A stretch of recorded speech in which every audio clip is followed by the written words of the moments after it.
Medical school students have rigorous classwork. There are terms to be memorized and techniques to master. But more patients are also expecting doctors to be able to meet their spiritual needs. Schools are responding, and many of them are focusing on holistic medicine. Gretchen Frazee reports.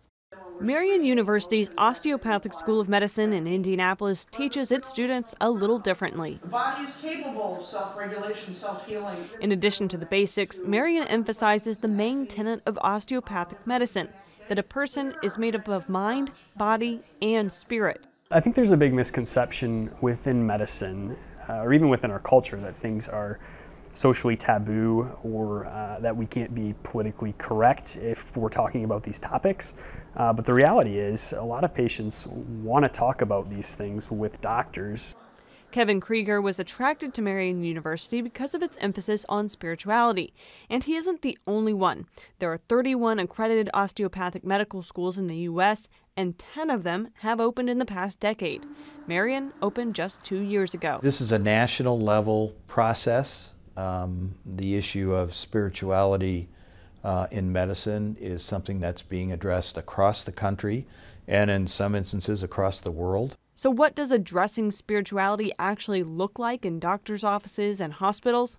In many instances, it's still left up to assigned chaplains like Sean Gerber. I'm chaplain, so I visit patients, families, and staff up on the units and offer emotional and spiritual support.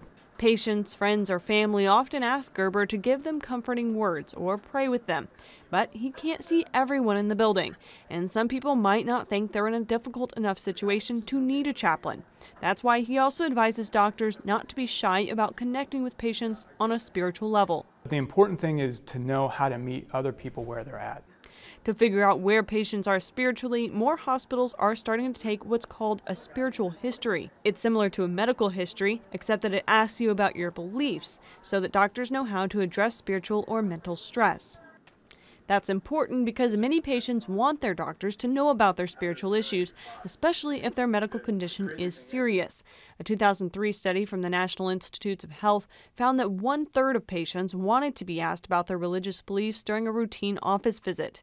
40% said they would welcome a spiritual inquiry if they were hospitalized, and that number jumped to 70% when patients imagined themselves in a situation where they were dying. Doctors who've been working with patients for decades say learning how to address different patients' needs in those scenarios isn't easy. Sometimes my question very simply to people is, I would say something like, I can tell this is just really hard.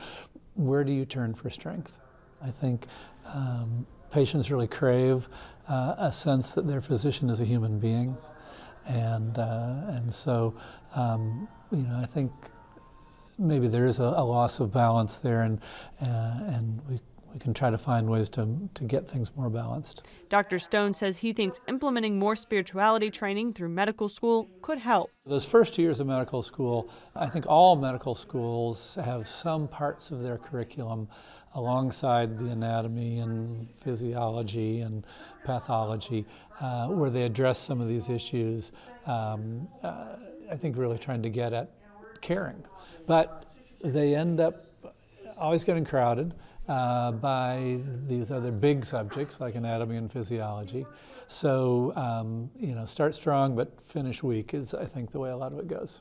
Marian University's first class of medical students is just entering their 3rd year, and Dean Evans says the school is trying to structure the curriculum so they don't forget the spiritual training they learned in the first 2 years. We, by intent, have incorporated that into our clerkship syllabi for the 3rd year and the 4th year.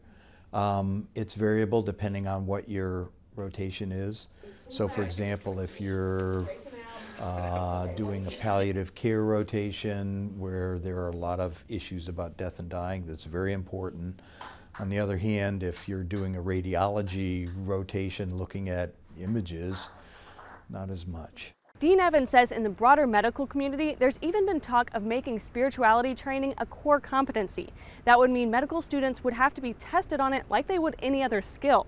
That would mean more work for those students who already have a lot on their plates. But the students I talked to here at Marian University say they'd be up for the challenge.